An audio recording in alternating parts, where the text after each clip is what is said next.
우리가 계속해서 살펴보고 있었던 것이 말씀 영성이었습니다. 이 말씀 영성은 우리가 올해 말까지, 어쩌면 내년까지 우리가 살펴볼지도 모르겠습니다. 계속해서 말씀을 통해서 우리가 하나님의 생명을 만나는 그런 훈련을 우리가 하고 있는 것입니다. 그런데 지난번에 우리가 새벽 기도 영성에 대해서 미니 시리즈를 한 적이 있습니다. 기도를 통해서 또 어떻게 하나님의 생명을 만나는가 하는 것이었습니다. 그런데 이제 돌아보니까 우리 교회에 지금 필요한 것이 한 가지 더 있구나라는 것을 깨달았습니다. 뭐냐면은 찬양 영성인 것입니다. 찬양을 통해서 하나님을 만나는 것, 찬양을 통해서 하나님의 생명을 만나는 것이 정말로 필요하겠다는 생각이 들었습니다. 그래서 우리가 하고 있었던 말씀 영성 시리즈를 역시 또 잠시 중단하고 3부작 미니 시리즈 찬양 영성 시리즈로 우리가 또 진행하도록 하겠습니다. 제가 사실은 찬양 사역자 출신입니다. 제가 제 시작도 찬양이었고 제 전공도 찬양이었고 제가 찬양 사역자로 가장 먼저 하나님을 경험하고 또 제 영성의 시작도 사실은 찬양이었습니다. 제가 신학교 다니는 신학교 2년 차에 설교로 하나님께서 나를 부르셨다는 것을 깨닫기 전까지도 저는 신학교 다니는 목적도 제가 더 좋은 찬양 사역자가 되기 위해서 신학교를 다녔었습니다. 저는 제가 찬양 사역자로 하나님께 쓰임받을 줄 알았던 것입니다. 그렇기 때문에 저는 그야말로 찬양에 있어서 전문가라고 할 수 있습니다. 제가 가장 많이 경험했고 가장 많이 연구했고 가장 많이 기도했던 부분이 바로 이 찬양 사역에 관한 부분이기 때문입니다.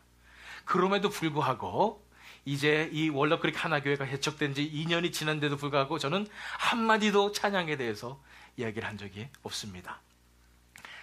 아마도 때가 안 됐기 때문에 하나님께서 그렇게 인도하셨지 않나 싶습니다. 그러나 이제는 더 이상 기다릴 수 없어서 이제는 하나님께서 찬양에 대해서 이야기하기를 원하시는 그런 마음을 느꼈기 때문에 이제 찬양에 대해서 이제 우리가 살펴보는 시간을 갖도록 하겠습니다. 이 진정한 찬양이 무엇인가, 이런 부분에 대해서 우리가 다룰 것이고요. 또한 이 찬양을 통해서 어떻게 하나님의 생명을 만날 것인가 라는 것에 대해서 우리가 다루게 될 것입니다. 그래서 찬양 영성이라는 제목을 가지고 이 본문 말씀인 시편 150편 1절로 6절 말씀을 통해서 우리가 3시간에 걸쳐서 어떠한 찬양이 진정한 찬양인가에 대해서 우리가 살펴보게 될 것입니다. 오늘은 그 첫 번째 시간입니다. 이 시편 150편 1절로 6절의 말씀, 시편 150편은 여러분들 잘 아시다시피 시편의 가장 마지막 시입니다. 이 시는 이스라엘 백성들의 포로기 이후에 쓰여진 시로 우리가 여겨집니다. 그런데 가장 중요한 의미는 이 시편 전체에 있어서 150편의 의미는 바로 시편의 가장 마지막 결론에 해당하는 그런 말씀이라는 것입니다.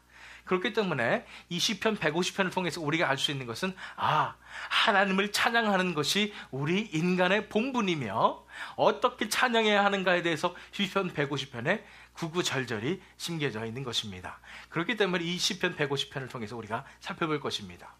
그런데 우리가 먼저 살펴볼 것이 있습니다. 이 찬양에 대한 바르지 못한 이런 관념들이 있다는 것입니다.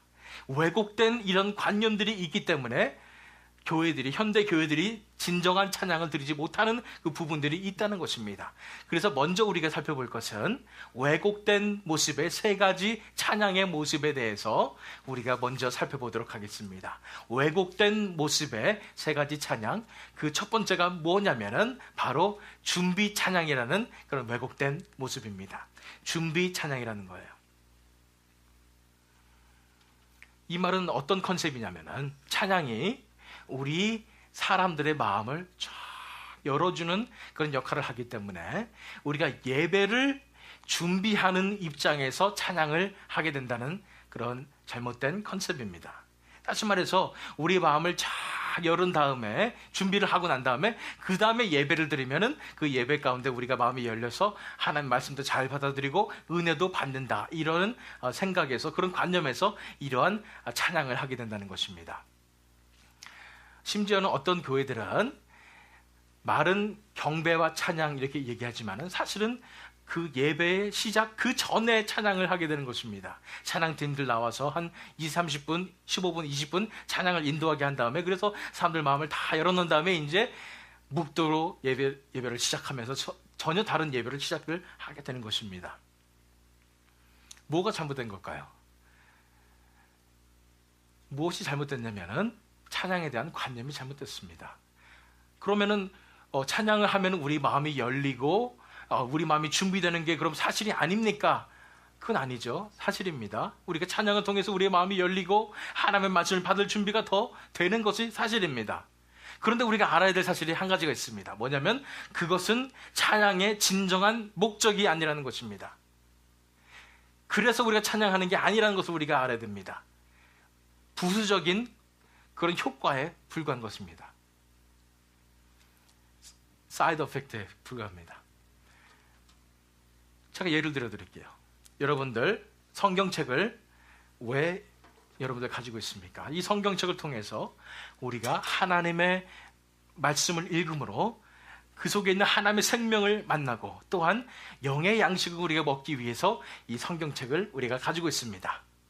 그런데 어떤 성경에 또 다른 사이드 이펙트가 있습니다. 다른 효과들이 있어요. 예를 들어서 우스갯소리지만 여러분들 성경책의 두께가 딱 좋으니까 여러분들 주무실 때 베고 자면은 참 잠이 잘 온다. 그래서 성경책을 이제 주무실 때 베고 잔다든지, 아니면 여러분들 아무런 다른 수면제를 먹어도 잠이 안 오는데 성경책만 딱 한 장 읽으면 바로 잠이 온다. 그래서 성경책을 수면제로 이용한다든지, 이런 것은 다분히 그냥 부수적인 것입니다.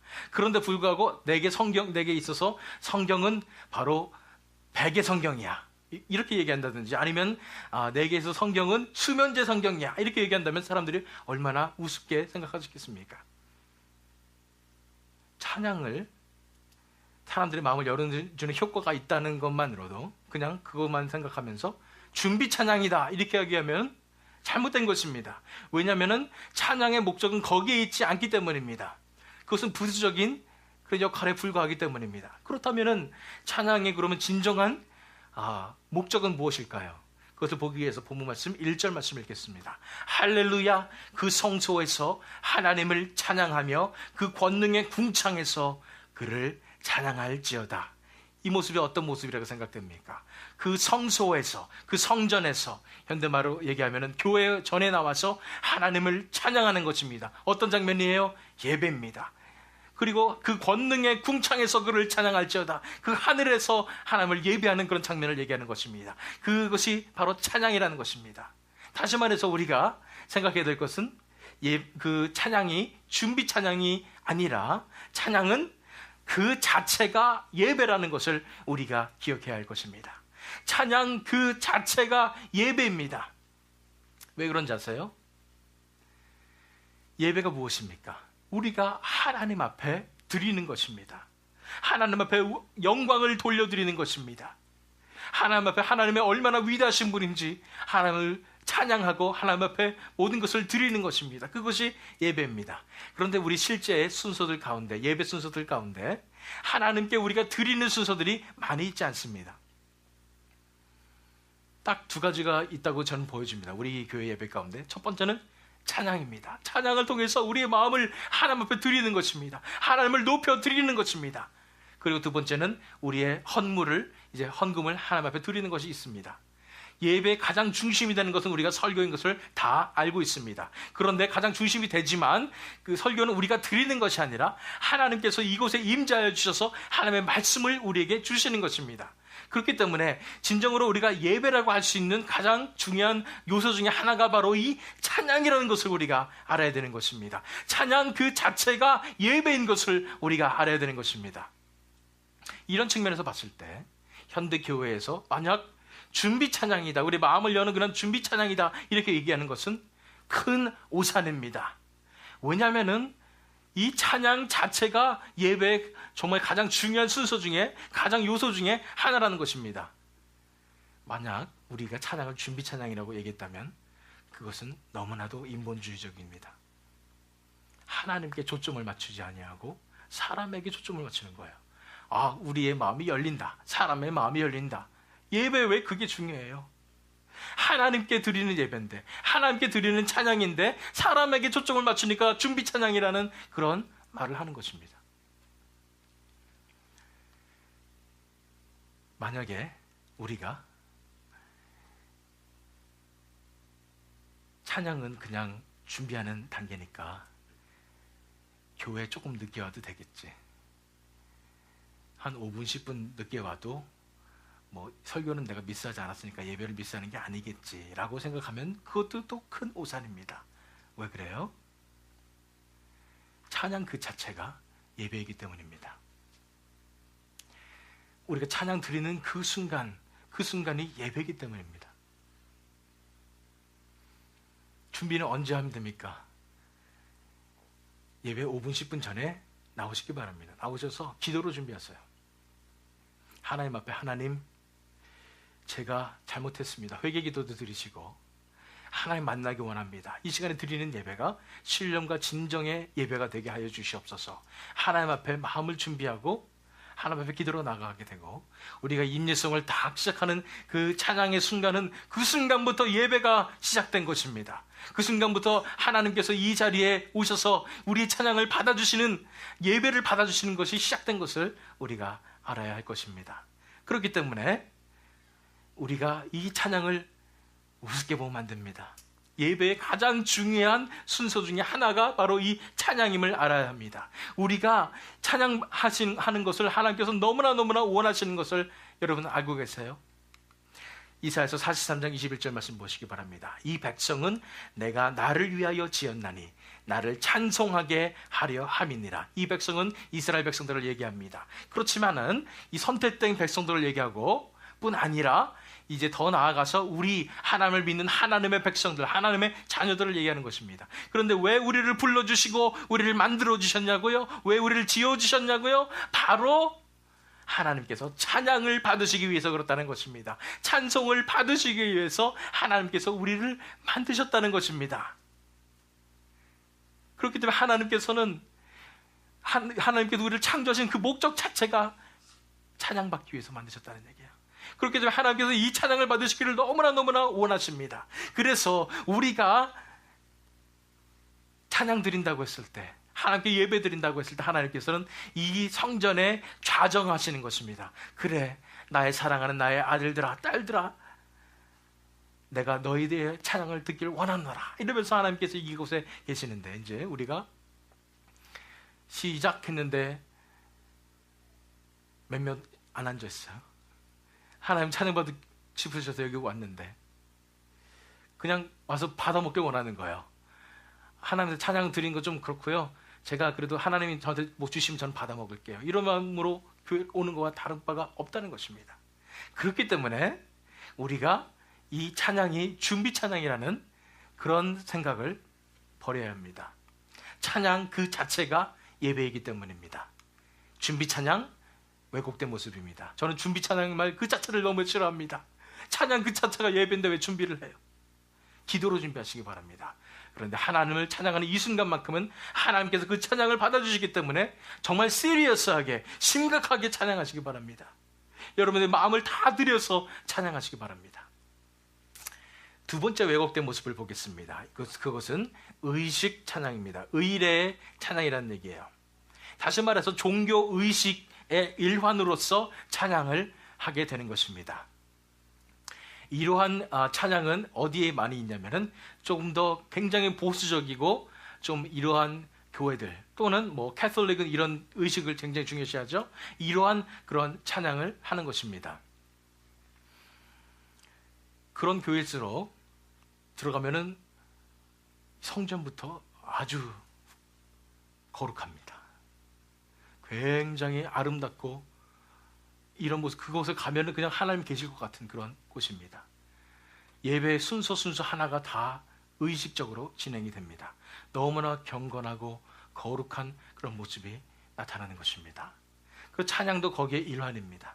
그래서 찬양이 악기가 선별이 됩니다. 그래서 아예 없는 그런 아주 보수적인 교회들은 아예 악기를 안 쓰는 것도 있고요. 악기를 쓴다 할지라도 파이프 오르겐이나 뭐 오르겐이나 아니면은 피아노 이 정도로 해서 최소한 해서 이렇게 찬양을 하게 되고, 찬양도 굉장히 거룩하고 경건하게 하게 됩니다. 뿐 아니라 성가대의 찬양이 아름답게 천상의 소리같이 울려 퍼지는 이러한 그런 의식적인 그런 찬양의 모습이 있습니다. 이런 찬양을 하는 분들에게 저는 한 가지 딱 질문하고 싶습니다. 뭐냐면은 이겁니다. 하나님의 생명이 어디에 있습니까? 하는 것입니다. 그 의식 속에 하나님의 생명이 있습니까? 하고 저는 묻고 싶어요. 물론 그런 의식들이 만들어지게 될 때는 처음에 하나님의 생명, 하나님의 임재와 함께 있었으라고 생각합니다. 그런데 이제는 그 형식과 의식을 너무 중시하다 보니까 하나님의 생명이 있든지 없든지 간에 그건 중요하지 않고, 하나님의 임재가 있든지 간에 없든지 간에 중요하지 않고 그 의식만 붙잡게 되는 것입니다. 그러다 보니까 의식만 갖춰지고 겉모습이 경건하고 거룩하게 보이면 하나님이 거기에 계실 거라는 생각을 하게 되는 것입니다. 그런데 그것은 본질이 아니잖아요. 그 의식과 형식, 이것이 본질입니까? 그렇지 않아요. 그런 분들에게 저는 이 말씀을 주고 싶습니다. 4절 말씀 보세요. 본문 말씀 4절 말씀 보세요. 소고치며 춤추며 찬양하며. 너무나 경건하죠. 너무 거룩하죠. 소고가 뭡니까? 소고 팅팅팅 치는데 아주 거룩하게 춤추고 찬양하고 있습니다. 하나님께서 우리에게 의식적이고 거룩하고 경건하고 이러한 예배를 원하신다고 생각을 했는데, 이 시편 150편 찬양에 대한 집대성이 된 이 말씀을 보니까 소고치며 춤추며 찬양한다고 그랬습니다. 너무 우리가 받아들이긴 너무 거룩한데? 이런 생각이 들지 않습니까? 5절 말씀 보세요. 큰 소리 나는 재금으로 찬양하며 그랬습니다. 재금이 보니까 뭔지 잘 모르니까 영어로 NIV에 보니까 The Clash of Cymbals라고 합니다. 심벌즈의 심벌즈 소리 얼마나 큰 거 아시죠? 차! 큰 소리 나는 심벌즈로 찬양한다고 그랬습니다. 너무 거룩해요, 그죠? 너무 경건해요. 성경에 나타난 이런 찬양의 모습과 우리는 더 오버해가지고 찬양면 성경 예배는 이래야 돼, 찬양은 이래야 돼, 이렇게 우리가 하고 있지 않은지를 보시기 바랍니다. 보니까 높은 소리 나는 재금으로 찬양할지어다. 더군다나 높은 소리까지 나는데 큰 소리, 높은 소리, 소고치며 춤추며 찬양하는 이런 모습, 무엇이 느껴지십니까? 그 속에 진정 우리의 전 존재를 들여서 찬양하는 모습이 느껴지지 않습니까? 그냥 의식 가운데 그냥 우리가 그냥 겉으로 거룩하게 보여지고 그냥 아름답게 보여지고 이러한 그런 모습이 아니라 우리의 온 마음과 온 몸을 다해서 우리의 열정을 다해서 드리는 이 찬양의 모습이 느껴지는 것입니다. 의식적인 찬양, 이것은 왜곡된 모습입니다. 우리가 알아야 될 것은 찬양 그 자체가 예배임을 알아야 합니다. 우리의 전 존재를 들여서 드리는 예배임을 알아야 합니다. 찬양 그 자체가 우리의 모든 삶을 들여서 드리는 그런 예배인 줄 우리가 알아야 되는 것입니다. 우리 교회의 찬양은 참 특색이 있습니다. 제가 몰랐어요. 저는 이 찬양을 인도하면서 기타를 치면서 제 눈을 감아서 찬양을 하기 때문에 저는 몰랐어요. 더군다나 또 어장님께서 목소리 크게 찬양하시기 때문에 저는 이제 어장님처럼 다들 이제 열심히 이렇게 찬양하시나 보다 생각을 했는데, 몇몇 분들이 얘기하시더라고요. 찬양을 하는 분위기가 아니라 찬양을 듣는 분위기래요. 그래서 제가 깜짝 놀랐습니다. 물론 이해는 합니다. 왜냐면은 이 찬양을 이렇게 들으면서 이게 영적인 이 찬양 속에 흐름이 있기 때문에 영적으로 내가 묵상을 하고 이렇게 기도를 하면서 이 찬양을 이렇게 한다, 이런 느낌도 있을 수가 있다고 생각을 합니다. 그런데 찬양은 드리는 것입니다. 누구한테 드려요? 하나님 앞에 드리는 거예요. 받으면 안 돼요. 그렇잖아요. 찬양 한 분만 받으실 수 있습니다. 누굽니까? 하나님. 하나님께 찬양 드리는 순간에 내가 영적으로 즐기고 있으면 안 된다는 얘기예요. 영적으로 내가 받고 그냥 입 열지 않고 있으면 안 된다는 얘기예요. 물론 여러 가지 요인이 있습니다. 참 죄송한 얘기지만 어떤 분들은 전에 그런 얘기 하더라고요. 목사님 목소리가 너무 아름다워서 찬양이 울려 퍼지는데 제가 거기에 제 찢어지는 목소리를 애드하면 너무나 망칠 것 같아서 제가 못하겠습니다. 이런 말씀하시는 분들도 계시더라고요. 죄송합니다. 제 목소리가 아름다워서 죄송합니다. 그런데 그것은 얼마나 잘못된 생각일까요?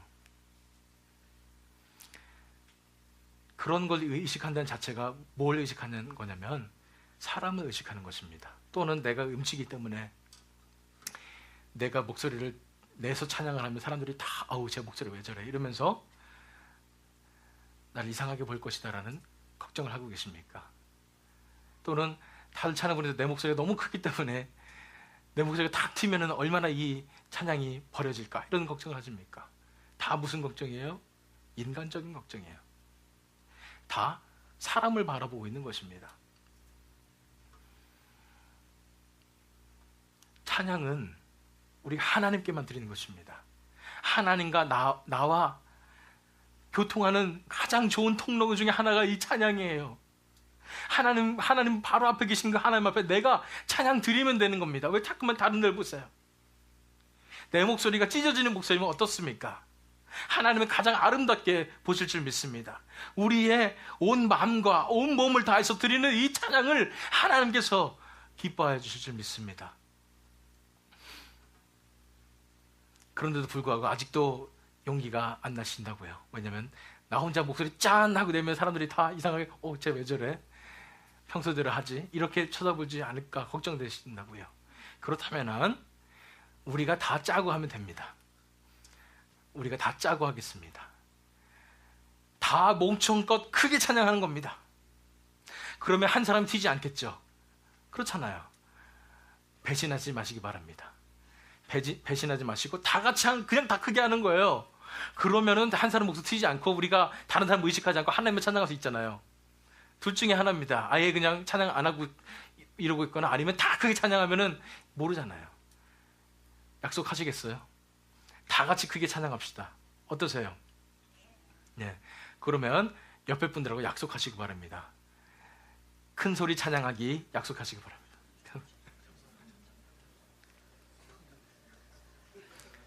네. 여러분 약속하세요. 이제부터는 월너크릭 하나교회 찬양이 우렁차게 하나님 앞에 올려지는 찬양이 되기 원합니다. 그 모습을 하나님께서 얼마나 기뻐하시겠어요? 이 자리에 찬양을 받기 위해서 이 자리에 임재하신 그 하나님이 얼마나 기뻐하시겠어요? 그 우렁차게 울려지는 우리의 온 몸과 마음을 전 인격을 들여서 드리는 이 찬양을 하나님께서 얼마나 기뻐 받으시겠습니까? 에베소서 5장 19절 말씀입니다. 시와 찬송과 신령한 노래들로 서로 화답하며 너희의 마음으로 주께 노래하며 찬송하며. 이 초대교회의 아름다운 모습입니다. 구약시대 때만 이런 찬양이 있었던 게 아니에요. 시와 찬송과 신령한 노래들로 서로 화답하며. 가장 중요한 포인트가 여기 있습니다. 너희의 뭐로요? 마음으로 주께 노래하며 찬송하며. 마음을 다해서 우리의 열정을 다해서 우리의 전 인격을 다해서 하나님께 찬양하는 것입니다. 찬양은 하나님께 드리는 것입니다. 하나님께 우리의 모든 것을 다 드리는 것입니다. 우리의 전 인격을 들여서 하나님을 찬양하는 것입니다. 우리의 마음을 다 드리는 것이 찬양이에요. 우리가 그럴 기회가 얼마나 있어요? 살면서? 이 찬양하는 순간만큼 우리가 하나님께 드릴 수 있는 순간이 없습니다. 이 찬양하는 순간만큼 우리가 진정으로 하나님을 예배하는 순간이 없을 것입니다. 이 기회를 놓치지 마시고 우리의 모든 것을 들여서 우리의 마음을 들여서 하나님을 찬양하는 우리가 되었으면 좋겠습니다. 찬양 그 자체가 예배이기 때문입니다. 그래서 의식적인 찬양 이런 것은 진정한 찬양이 아니라는 거, 왜곡된 찬양이라는 거 우리가 살펴봤습니다. 마지막 세 번째 왜곡된 모습의 찬양은 바로 감정 찬양입니다. 감정 찬양이에요. 다시 말해서 이 감정 찬양은 근래에 생긴 것입니다. 전에는 한국 교회나 이런 교회들이 오히려 이런 준비 찬양 이런 쪽으로 생각을 했고 또는 의식 찬양 이런 쪽으로 생각을 했었습니다. 그런데 이것에 대한 반발로 시작된 것이 한국에서 시작된 무브먼트가 경배와 찬양 무브먼트입니다. 불과 한 20년 전, 30년 전에 시작됐어요. 그랬을 때 교회들이 이 자유로움에 눈을 뜨게 됐습니다. 찬양이 이렇게 하나님 앞에 진정으로 자유롭게 드릴 수 있는 거구나. 그러면서 다들 기뻐했지만 그 부작용도 나타나게 되는 것입니다. 뭐냐면은 사람의 감정에 호소하는 찬양들이 너무나 많아지게 된 것입니다. 우리가 찬송가 부를 때 우리 교회에서는 찬송가를 매주 예배 시간에 끊이지 않고 부르고 있습니다. 왜냐하면 그 찬송가 속에 담겨있는 그 하나님의 영광과 성령의 능력이 엄청나다는 것을 알기 때문에 이런 찬송가를 계속 그 스타일을 바꿔서라도 부르고 있는 것입니다. 찬송가 속에는 하나님의 영광이 드러납니다. 하나님의 주권이 드러납니다. 하나님이 얼마나 위대하신 분임을 우리가 찬양하게 되는 것입니다. 그런데 이런 경배 찬양으로 바꿔서 worshipsong이라고 우리가 표현하는 것들이 중에서는 이상하게도 하나님께 영광을 돌리는 찬양도 있지만 그렇지 아니하고 자신에게 초점을 맞춘 그런 찬양들이 생겨나기 시작했습니다. 그리고 본능적으로 사람이라면 그런 찬양들을 좋아하게 돼 있습니다. 그래서 예를 들면은 이런 찬양이에요. 당신은 사랑받기 위해 태어난 사람. 한국에서 모든 사람이 다 아는 그런 찬양인데 이런 찬양을 좋아하게 돼 있습니다. 찬양일까요? 찬양 아닙니다. 그거는 사람들 그냥 좋게 생각되라고 자존감 좀 높여주라고 하는 노래일 뿐입니다. 이런 것을 좋아한다든지 아니면은 자기의 이 어려운 현실을 잘 알아주는 그런 찬양들을 또 좋아합니다. 예를 들어서 힘들고 지쳐 낭망하고 쓰러져 일어날 일이 전혀 없을 때 이런 찬양들, 자기 신세를 한탄하는 그런 찬양들을 사람들이 좋아하게 되는 것입니다.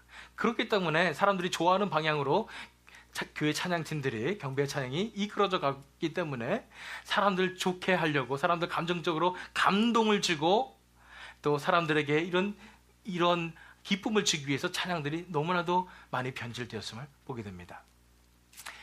교회 찬양팀들이 하는 찬양들 잘 보세요. 보통 이런 한풀이 찬양들 많습니다. 우리 한국 성도님들 특별히 이민교회에서 굉장히 좋아하세요. 내 한이 있었는데 하늘이 푸는 그런 찬양들. 후렴은 굉장히 높아야 됩니다. 굉장히 높은 소리를 막 지르면서 하늘 푸는 그런 찬양들이 있고 어떤 찬양은 또 감정 힐링 같은 그런 찬양들이 이어지고요. 어떤 찬양 젊은 사람들은 분위기 업할 수 있는 그런 찬양들이 이어지는 것입니다. 공통점이 뭐예요? 사람들의 감정에 호소하는 찬양들이 이루어지고 있다는 것입니다. 하나님께도 보시기에 얼마나 가슴이 아프실까요? 찬양 받으러 다 왔는데 다들 자기만 챙기고 있어요.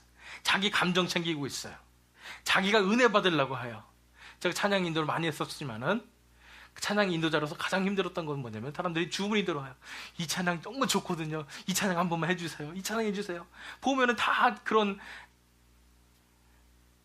한풀이 찬양들, 이런 찬양들이에요. 가슴이 아픕니다. 찬양은 뭐예요? 하나님께 드리는 거예요. 하나님께 예배하는 겁니다. 하나님 한 분만을 바라보게 되는 것입니다. 그러면 우리가 찬양 받을 때 은혜 받고 이런 거 전혀 없나요? 그건 아니죠. 그런데 찬양을 통해서 직접적으로 은혜 받으려고 찬양하면 안 되는 것입니다.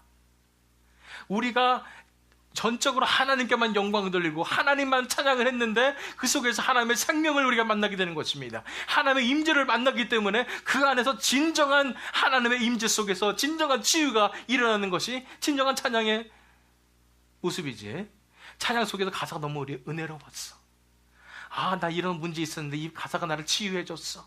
이런 식으로 은혜를 받으려고 한다면 그건 잘못된 모습으로 나가는 거예요. 하나님 만나서 우리가 치유받아야 되는 것이지 우리가 그냥 찬양 그 자체를 통해서 뭔가 우리가 위로받으려고 하고 그렇게 해서는 안 된다는 것입니다.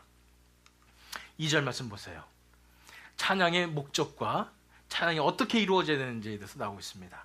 그의 능하신 행동을 인하여 찬양하며 그의 지극히 광대하심을 쫓아 찬양할지어다. 뭘 찬양한다고요? 첫 번째는 그의 능하신 행동을 인하여. 다시 말해서 이게 무슨 뜻이냐면 하나님께서 이루신 놀라운 일들을 우리가 찬양한다는 것입니다. 하나님의 구원의 역사, 하나님의 기적의 역사를 우리가 찬양하는 것입니다. 하나님께서 어떤 일들을 하셨는지, 우리 삶 속에서 또 우리 성경 속에서 어떠한 그 기적의 일들을 하셨는지 그 하나님의 놀라우신 일들을 찬양하는 것이 첫 번째 제목이고요. 두 번째 제목은 하나님의 어떠하심을 찬양하는 것입니다. 지극히 그의 광대하심을 쫓아 하나님께서 어떻게 광대하신 분이신지, 얼마나 거룩하신 분이신지, 얼마나 아름다우신 분이신지, 얼마나 사랑이 많으신지 이 하나님의 속성에 대해서 우리가 찬양하는 것입니다. 이것이 진정한 찬양의 모습이에요.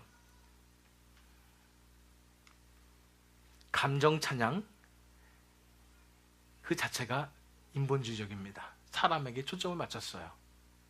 교회들에서 찬양이 더 이상 사람들에게 초점 맞춘 이런 찬양들이 돼서는 안 될 것입니다.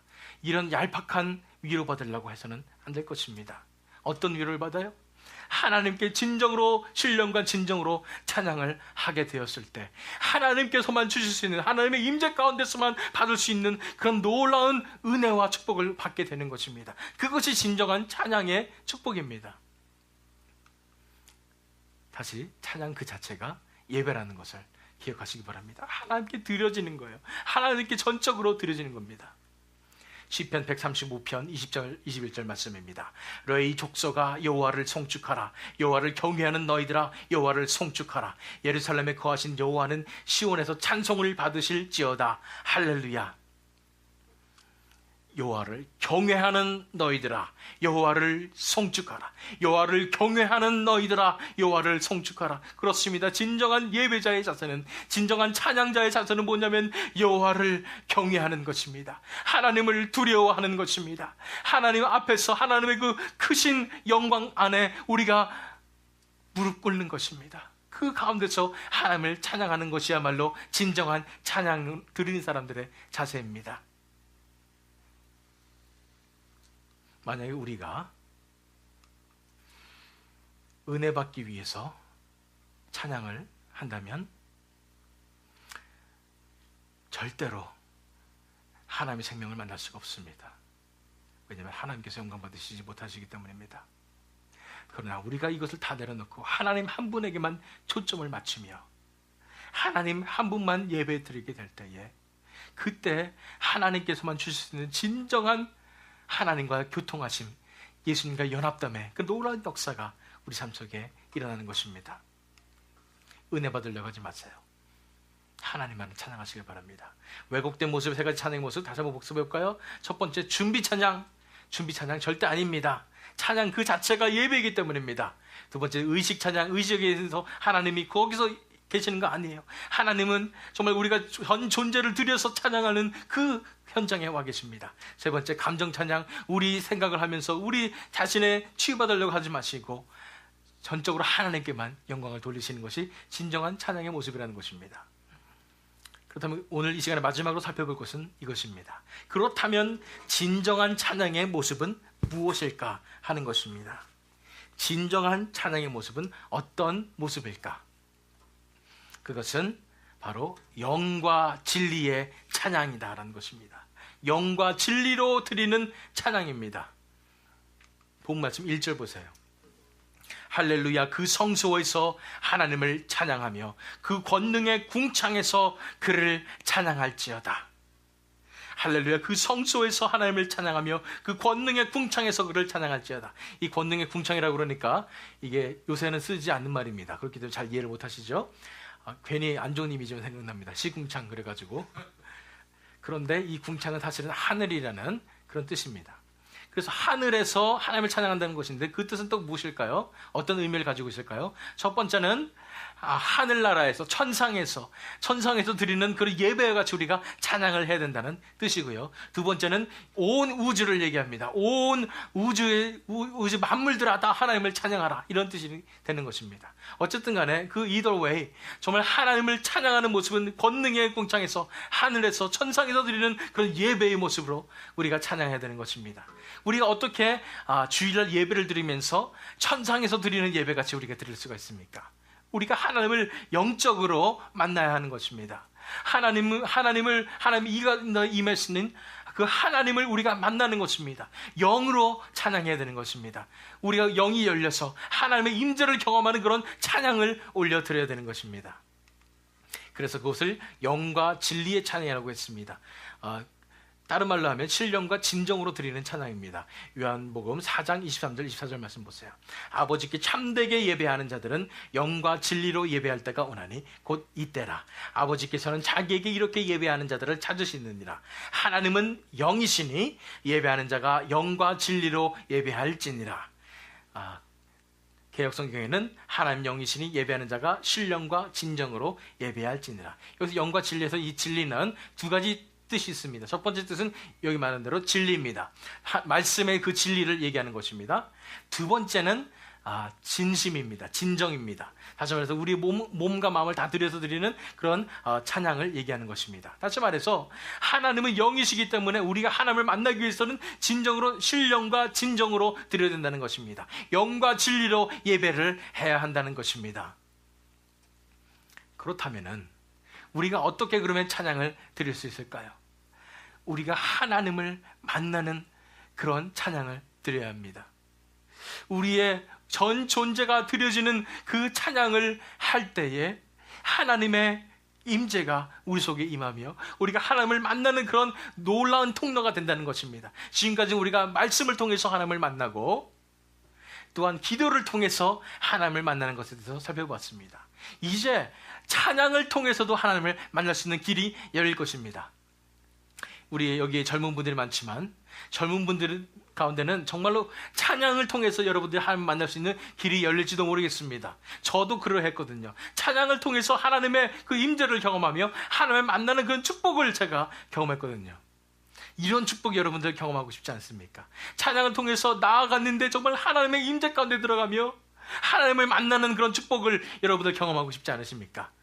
너무나 경험하고 싶으시죠? 여러분들의 눈빛이 반짝반짝하면서 불타오르고 있습니다. 그렇지 않을지라도 저는 그렇게 분위기를 유도하고 있습니다. 왜요? 그 기회가 열렸기 때문입니다.